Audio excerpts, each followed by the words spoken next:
பாருங்க, அம்மா சமாதியை பார்த்ததுக்கப்புறம் வெளியில் வந்ததுக்கப்புறம் தான் கலைஞர் சமாதியும் அறிஞர் அண்ணா சமாதியும் பார்க்க முடியும். முன்னாடி என்ட்ரன்ஸ்லேயே பார்த்தீங்கன்னா அழகாக கலைஞரோட ஃபோட்டோஸ்லாம் வச்சு என்ட்ரன்ஸே செம்ம கிராண்டாக இருந்துச்சுன்னே சொல்லலாம், பிரம்மாண்டமாக இருந்துச்சுன்னே சொல்லலாம். இது வந்து பார்த்தீங்கன்னா கலைஞரோட சமாதி நினைவிடம்னு போட்டு இப்போ இருக்கிற சிஎம் மு க ஸ்டாலின் ஐயானால திறந்து வைக்கப்பட்டதுன்னு போட்டிருந்தாங்க. அழகாக இருந்தது பார்க்குறக்கே. நான் ரொம்ப வருஷம் கழிச்சு பார்க்குறேன். முதல்லாம் பார்த்தீங்கன்னா அந்த என்ட்ரன்ஸ் வழியாகவே போயிட்டு வர மாதிரி இருந்துச்சு. நான் ரொம்ப வருஷம் கழிச்சு போனனால இதெல்லாம் எனக்கு புதுசாக இருந்துச்சு பார்க்குறக்கே. ரொம்ப நீட்டாக மெயின்டைன் பண்ணியிருந்தாங்க. அது இல்லாமல் என்ட்ரன்ஸ்ல இந்த மாதிரி அவங்க ஃபோட்டோலாம் போட்டிருந்தது ரொம்ப பார்க்கறதுக்கு ஈஸியாக ஐடென்டிஃபை பண்ணுறதுக்கும் ஈஸியாக இருந்துச்சுங்க, தெரிஞ்சுக்கிறதுக்கு ஈஸியாக இருந்துச்சு. இந்த பக்கம் கலைஞர் ஐயா ஃபோட்டோ, இந்த பக்கம் பார்த்தீங்கன்னா அறிஞர் அண்ணா அவரோட ஃபோட்டோலாம் போட்டிருந்தது. முன்னாடி என்ட்ரன்ஸில் இந்த மாதிரி தாங்க இருந்துச்சு. என்ட்ரன்ஸ்குள்ளே நுழைஞ்சு வந்தோடனே பார்த்தீங்கன்னா இந்த மாதிரி லைட்ஸ் எல்லாம் போட்டு இருந்துச்சு. முதல்ல இந்த சிம்பிள் தான் வச்சு நம்ம கண்டுபிடிப்போம் பார்த்தீங்களா. இப்போ பார்த்தீங்கன்னா 2 பொயட்டோட ஃபோட்டோலாம் போட்டு இருந்துச்சு. இளங்கோவடிகள் ஃபோட்டோ, அப்புறம் பார்த்தீங்கன்னா அங்கே இருக்கிற ஒரு ஃபோட்டோஸ் எல்லாமே, அங்கே ஸ்டாச்சூஸ் எல்லாமே வச்சுருந்தாங்க. ஃபஸ்ட்டு அறிஞர் அண்ணா சமாதி, அப்புறம் தான் கலைஞரோட சமாதியெல்லாம் இருந்துச்சு. நான் உங்களுக்கு பக்கத்துலேயே போய் காமிக்கிறேன் பார்த்தீங்கன்னா. அப்புறம் பார்த்தீங்கன்னா இளங்கோவடிகள் ஸ்டாச்சு அதெல்லாம் போட்டிருந்தது. அதுதான் உங்களுக்கு நான் பக்கத்தில் போய் காமிக்கிறேன், எடுத்துகிட்டு போயிட்டுருக்கேன். ஃபோன் எடுத்துகிட்டு போயிட்டுருக்கேன் பாருங்களேன். இந்த சைடில் பார்த்தீங்கன்னா இளங்கோவடிகள் இதாக இருக்கும். அந்த சைடில் பார்த்தீங்கன்னா பொயட், இவங்களாம் பார்த்தீங்கன்னா தமிழ் பொயட்டர். இதெல்லாம் நம்ம குட்டீஸ்க்கெலாம் கூட்டிகிட்டு வந்து காமிக்கணும். இவங்களெல்லாம் இந்த ஸ்டாச்சு மூலியமாக அது குட்டீஸ் எல்லாம் தெரிஞ்சுக்கணும் இல்லைங்களா. அட்லீஸ்ட் இவங்கெல்லாம் இருக்காங்க, இவங்களோட வேல்யூ என்னெல்லாம் நம்ம சொல்லி புரிய வைக்கணும். அதுக்கு இந்த மாதிரி இடத்துக்கு கூட்டிகிட்டு போயிட்டு வந்தால் தான் கண்டிப்பாக அவங்களுக்கும் என்னென்னு தெரியுங்க. ஸோ இந்த சமாதி மட்டும் நினைவிடம் மட்டும் காமிக்காமல் இந்த மாதிரி பொயட்டர்ஸ் பற்றியும் காமிக்கிறதுக்கு இது ஒரு அரிய இடம்னு சொல்லுவேன், அற்புதமான இடம்னு சொல்லுவேங்க. இப்போ அதெல்லாம் காமிச்சிட்டு என் குட்டீஸ் காமிச்சிட்டு உள்ளே போயிட்டுருக்கேன். ஃபஸ்ட்டு வந்து பார்த்தீங்கன்னா அறிஞர் அண்ணாவோட சமாதி தான் இருந்துச்சு. அறிஞர் அண்ணா சமாதியிலே பார்த்தீங்கன்னா பக்கத்துலேயே பார்த்தீங்கன்னா அவரோட அருங்காட்சியகம்னு ஒன்று தனியாக வச்சுருந்தாங்க. அதையும் நான் உங்களுக்கு அப்படியே காட்டுறேன் பாருங்களேன்.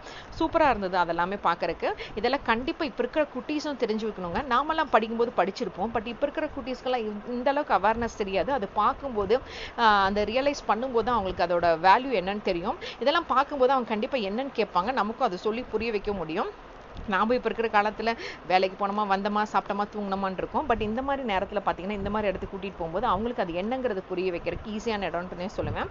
இப்போ பாருங்களேன், கலர்ஃபுல்லாக இருந்துச்சு பார்க்குறக்கே. லைட்டெல்லாம் போட்டு ரொம்ப நீட்டாக மெயின்டைன் பண்ணியிருந்தாங்க. ஃபர்ஸ்ட் அதை சொல்லிக்கிறேன். இங்கே அங்கங்கே பார்த்தீங்கன்னா இந்த போலீஸ்காரங்களாம் வந்து நீட்டாக நின்று மக்களை வந்து கைட் பண்ணுறாங்க. இந்த சைடில் போங்க, கூட்டமாக நிற்காதீங்கலாம் சொல்லி நல்லா நீட்டாக கைட் பண்ணுறாங்க, நல்லா இன்ஸ்ட்ரக்ஷன்ஸ் எல்லாம் கொடுக்குறாங்க பார்க்குறக்கேன். ஸோ இப்போ பார்த்தீங்கன்னா இந்த நான் ஃபஸ்ட்டு வந்து நான் அண்ணாவோட அருங்காட்சியகம்னு ஒன்று வச்சுருந்தாங்க, அங்கே உள்ளே போய் பார்க்கலான்னு போயிருந்தேன். இது எல்லாமே பார்த்தீங்கன்னா என்ட்ரன்ஸ் ஃபீ தான். ஸோ அதனால் நீங்கள் வெளியூர்லேருந்து வந்து பார்த்தீங்கன்னா உங்களுக்கு இங்கே நிறைய பார்க்க வேண்டிய இடம் சென்னையில், முக்கியமாக மெரினா பீச் போனீங்கன்னா கண்டிப்பாக இந்த நினைவிடத்துக்கும் போயிட்டு வாங்க. நான் ஃபஸ்ட்டு வந்து பார்த்தீங்கன்னா புரட்சித் தலைவர் சமாதி, அம்மா சமாதியும் பார்த்ததுக்கப்புறம் இங்கே வந்தேன். ஸோ இங்கே வந்துட்டு போனதுக்கப்புறம் பார்த்தீங்கன்னா கலைஞரோட சமாதியும் அறிஞர் அண்ணா சமாதியும் பார்க்குறக்கு போனேன்னு பார்த்தீங்கன்னா இந்த சைடில் பார்த்தீங்கன்னா இவரோட அருங்காட்சியகம்னு ஒன்று இருந்துச்சு. அங்கே என்ட்ரன்ஸ்குள்ளே போகும்போதே பார்த்தீங்கன்னா இந்த மாதிரி பார்த்தீங்கன்னா கடற்கண்ணியெல்லாம் பார்த்தீங்கன்னா கார்டன் மாதிரி வச்சு கடற்கண்ணியெல்லாம் வச்சு நீட்டாக வச்சுருந்தாங்க. இந்த ரைட் சைடும் லெஃப்ட் சைடும் டிஃப்ரெண்ட்டாக இருந்துச்சு. அந்த சைடில் பார்த்தீங்கன்னா கடற்கண்ணி மாதிரி இருந்துச்சுன்னா இந்த சைடில் பார்த்தீங்கன்னா ஆப்பிள் மாதிரிலாம் ஷேப் பண்ணி அழகாக வச்சுருந்தாங்க. பாருங்களேன், என் பக்கத்தில் போய் காட்டுறேன். ஆப்பிள் ஷேப்பில் அழகாக இருக்குல்ல பார்க்குறக்கே. அதை சுற்றி உள்ளே யாரும் போகிறக்கு அலோவ் பண்ணுறதில்ல, பட் அதை நீட்டாக மெயின்டைன் பண்ணியிருந்தாங்க ஒரு கார்டன் மாதிரி. உள்ளே வந்துட்டேன். இது பார்த்தீங்கன்னா அறிஞர் அண்ணாவோட அருங்காட்சியகம்னு போட்டு வச்சுருக்காங்க.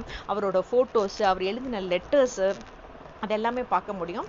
முன்னாடி என்ட்ரன்ஸ்லேருந்தே பார்க்கலாம். அறிஞர் அண்ணாவை பற்றின ஒரு இன்ட்ரடக்ஷனு, அவரோட முன்னுரை மாதிரிலாம் போட்டு நீட்டாக இருந்தது. அவர் வாழ்ந்த இடம், அப்புறம் அவரோட அம்மாவோட புகைப்படம், அவரோட ஒய்ஃபோட புகைப்படம், அவர் எழுதினது, அவர் அங்கங்கே எடுத்துக்கிட்ட மிக அரிய புகைப்படம்லாம் கூட இங்கே இருக்குது. அதையும் உங்களுக்கு அப்படியே காமிக்கிறேன் பாருங்களேன். அவர் ஃப்ரெண்ட்ஸோடு எடுத்துக்கிட்டது, கலைஞரோட எடுத்துக்கிட்டது, அது எல்லாமே உங்களுக்கு அங்கங்கே அந்த ஃபோட்டோவோட கீழே எழுத்துலேயே எழுதி பதிவு பண்ணியிருக்காங்க. அதை பார்க்கும்போது உங்களுக்கே தெரியும். கண்டிப்பாக இதெல்லாம் குட்டீஸை போய் காமிக்க வேண்டிய இடங்க. அவங்களுக்கும் அப்போ தான் தெரியும். ஸோ இவங்களோட வேல்யூ என்னன்னு இந்த படத்தை பார்க்கும்போது, அதில் இருக்கிறத படிக்கும்போது அவங்களுக்கே புரியுங்க. ஸோ அப்படி தான் நானும் என் குட்டீஸை கூட்டிகிட்டு போய் காமிச்சேன். இது ஒரு சின்ன இடம் தான், பட் ஆனால் வேல்யூபுளான இடம்னே சொல்லுவேன். இப்போ பார்த்தீங்கன்னா இந்த கண்ணாடியை தொடாமல் பார்க்கணும்னு சொல்லி அந்த கண்ணாடி ஷீல்டில் பார்த்தீங்கன்னா உள்ள சென்டரில் இந்த மாதிரி அறிஞர் அண்ணா எழுதுனது எல்லாமே எழுதி வச்சுருக்காங்க. எழுதுனது எல்லாமே நீட்டாக வந்து சேவ் பண்ணி வச்சுருக்காங்க, ப்ரொடெக்ட் பண்ணி வச்சுருக்காங்கன்னே சொல்லுவேன். பாருங்கள், பேரறிஞர் அண்ணாவின் கையெழுத்து பதிவுகள் அப்படின்னு போட்டு எழுதி போட்டு வச்சுருக்காங்க. அது ஒரு லேமினேட் மாதிரி பண்ணி வச்சுருக்காங்க. அப்புறம் அண்ணாவோட காலத்தில் இருந்தது, அவரை சட்டசபையில் பேசினது, அப்புறம் அவரை மரம் நட்டினது, அப்புறம் கலைஞரோட எடுத்துக்கிட்டது, அப்புறம் அது எல்லாமே அவங்க அந்த ஃபோட்டோ பார்க்கும்போது உங்களுக்கே தெரியும் பாருங்களேன். அப்புறம் அவர் உள்ளே வரும்போது அதெல்லாமே நீட்டாக அவர் வச்சு இந்த பேக்கை ஹோல்ட் பண்ணியிருந்தது சூப்பராக இருக்குது பார்த்தீங்களா. அப்புறம் கலைஞரோட கலந்துரையாடல் இருக்கும்போது அதெல்லாமே பார்க்கும்போது உங்களுக்கே தெரியும். சூப்பராக இருக்கு இல்லைங்க அது பார்க்கும்போதே.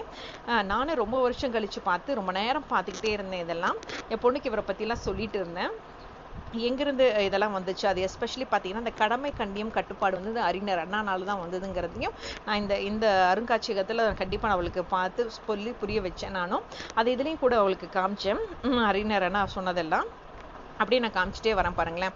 அவர் எடுத்துக்கிட்டது, அவர் முக்கியமான தலைவர்களை சந்திச்சது, தலைவர்களோட எடுத்துக்கிட்ட ஃபோட்டோஸ், அது எல்லாமே காமிச்சிட்டே இருக்கேன். அப்படியே பார்த்துட்டே வாங்களேன்.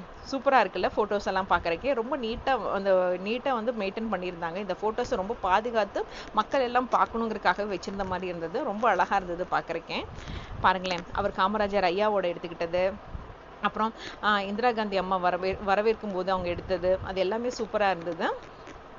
அவர் ஏர்போர்ட்டில் இன்னும் வரவேற்றது, அது எல்லாமே சூப்பராக இருக்குது பாருங்களேன். அந்த ஃபோட்டோஸ் எல்லாமே கண்டிப்பாக அழகாக நீட்டாக எடுத்து வச்சுருந்தாங்க. இது எல்லாமே பிளாக் அண்ட் ஒயிட் இருந்தாலும் இப்போ நமக்கு எல்லாமே தெரிஞ்சுக்க வேண்டிய விஷயங்கள் எல்லாமே இந்த மாதிரி கிரேட் லீடர்ஸ் பற்றியில் நம்ம கண்டிப்பாக தெரிஞ்சுக்கணுங்க. இதுவே நமக்கு நிறைய விஷயங்கள் நான் தெரிஞ்சுக்கிட்டேன். அதே மாதிரி நீங்கள் பார்க்க உங்களுக்கும் தெரியும். ஸோ இது பார்த்தீங்கன்னா இந்த சைடில் இருக்குது அண்ணா நினைவிடத்தில். இது பார்த்தீங்கன்னா மறக்காமல் பார்த்துட்டு வாங்க. அப்புறம் அவர் ஐயா யூஸ் பண்ண ட்ரெஸ்ஸு, அவர் யூஸ் பண்ண வாட்ச், அவர் யூஸ் பண்ண தட்டு, பர்ஸு எல்லாமே அதில் நீட்டாக வந்து சென்டரில் இந்த மாதிரி வச்சுருக்காங்க. அது நீட்டாக கண்ணாடி சீல் மாதிரி பண்ணி வச்சுருக்காங்க. அப்படி சீல் பண்ணி வச்சுருந்தாலுமே அதில் போட்டிருக்காங்க தொடாமல் பார்க்கணும்னு எழுதி வச்சுருக்காங்க. அதே நான் உங்களுக்கு காட்டுறேன் பாருங்களேன். அவர் யூஸ் பண்ண பேனாலேருந்து எல்லாமே நீட்டாக வந்து ப்ரொடெக்ட் பண்ணி வச்சுருக்காங்கன்னே சொல்லலாம். அப்புறம் அவர் மேலே இருந்து அவரை இறந்த போது மக்களோட கூட்டம் எவ்வளோ பேர் பக்கம் வந்தாங்க அப்படிங்கிறதையெல்லாம் அது அந்த ஃபோட்டோ பார்க்கும்போதே உங்களுக்கே தெரியுங்க. அப்புறம் அவர் உட்காந்து எழுதினது, அவர் படித்தது, அவர் எழுதின புக்கு எல்லாமே பாருங்களேன். அவர் ஏகப்பட்ட புக்கு எழுதியிருக்காரு. அந்த புக்ஸ் எல்லாம் கூடவே நீட்டாக எடுத்து வச்சுருக்காங்க. அதை பார்க்கும்போது உங்களுக்கே தெரியும். புன்னகைங்கிற புக்கு, அப்புறம் பாருங்களேன் இது நிறைய புக்கு இருக்குங்க. புன்னகைங்கிற புக்கு, சில புக்கெல்லாம் எனக்கு இங்கேருந்து தெரியல. மகன்கிற புக்கு.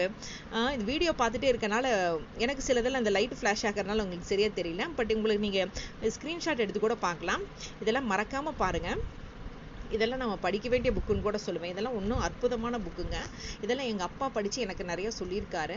அப்புறம் அறிஞர் அண்ணாவை பற்றி நான் சின்ன வயசில் இருக்கும்போது அப்பாலாம் சொல்லுவார். எப்படி கலைஞர் வந்து தமிழில் பேரினரோ அதே மாதிரி அறிஞர் அண்ணா வந்து இங்கிலீஷ் வந்து சரளமாக பேசுவார்னு அப்பா அடிக்கடி சொல்லுவார். இங்கே பார்க்கும்போது கூட அதை அடிக்கடி ஞாபகப்படுத்தினார் அப்பா. அப்புறம் அறிஞர் அண்ணா பார்த்தீங்கன்னா வெளிநாடு போகும்போது எடுத்திருந்தது. அப்புறம் பாருங்களேன், அவர் பல்கலைக்கழகத்தில் அதை உட்காந்துருக்கும் போது அறிஞர் அண்ணா அந்த ட்ரெஸ் போட்டு உட்காந்துருக்கும் போது, அவர் படிச்சுட்டு இருக்கும்போது, அப்புறம் பார்த்தீங்கன்னா வெளிநாட்டு மாணவர்களுக்கு பார்த்தீங்கன்னா திருக்குறளை பற்றி அவர் எடுத்து சொல்லி கொடுக்கறது, அதெல்லாம் தான் இந்த ஃபோட்டோவில் காமிக்கிறாரு. அப்புறம் முக்கிய தலைவர்கள் வரும்போது அவர் எடுத்துக்கிட்ட ஃபோட்டோ, அவர் கலந்துரையாடல் எடுத்துக்கிட்ட ஃபோட்டோ, அது எல்லாமே இதில் அப்படியே பார்க்கலாங்க. அப்புறம் அவர் ஒரு முக்கியமான தலைவர்களோட பேசும்போது எடுத்துக்கிட்ட ஃபோட்டோஸ் எல்லாமே அப்படியே பார்க்கலாம். ஸோ இதெல்லாமே பார்க்க வேண்டிய இடம்.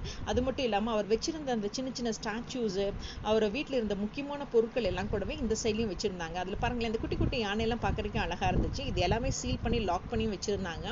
அப்போ அவர் யூஸ் பண்ண வாங்கின சீல்ஸு, அவர் வாங்கின ப்ரைஸஸ்ஸு சூப்பராக இருந்துச்சு. அது எல்லாமே பார்க்குறக்கேன். அப்புறம் இந்த சைட்லையும் பார்த்தீங்கன்னா அவர் எழுதின புக்ஸ் எல்லாமே கூட இருக்குது பாருங்களேன். விதைப்போல் விழுந்தவன் அப்படிங்கிற புக்கெல்லாம் இருந்துச்சு. அப்புறம் இங்கே பாருங்களேன், நிறைய புக் இருக்கு. இது எல்லாமே அவர் எழுதின புக்குன்னு அப்பா சொல்லிட்டு இருந்தார், என்கிட்ட சொல்லிட்டே வந்துட்டே இருந்தார் இது பார்க்குறக்கு.